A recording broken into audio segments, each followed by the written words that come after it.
حضرت جابر سے روایت ہے کہ رسول اکرم صلی اللہ علیہ وآلہ وسلم ہمیں دعائے استخارہ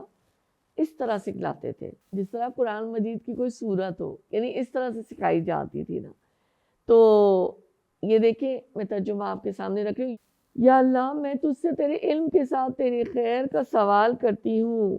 اور تیری قدرت کے ساتھ طاقت کا سوال کرتی ہوں، اور تجھ سے بڑے فضل کا سوال کرتی ہوں، کیونکہ تو قدرت رکھتا ہے اور میں قدرت نہیں رکھتی، اور تو جانتا ہے اور میں نہیں جانتی، اور تو غیب کو جاننے والا ہے۔ یا اللہ اگر تو جانتا ہے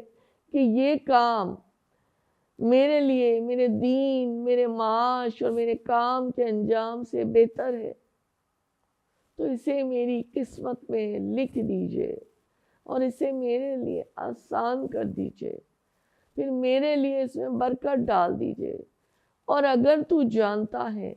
کہ یہ کام میرے لیے، میرے دین، میرے معاش اور میرے کام کے انجام کے لحاظ سے برا ہے تو اسے مجھ سے ہٹا دیجئے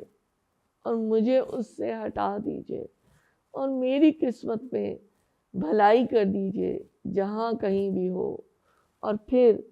مجھے اس سے راضی کر دیجئے۔ آمین ثم آمین۔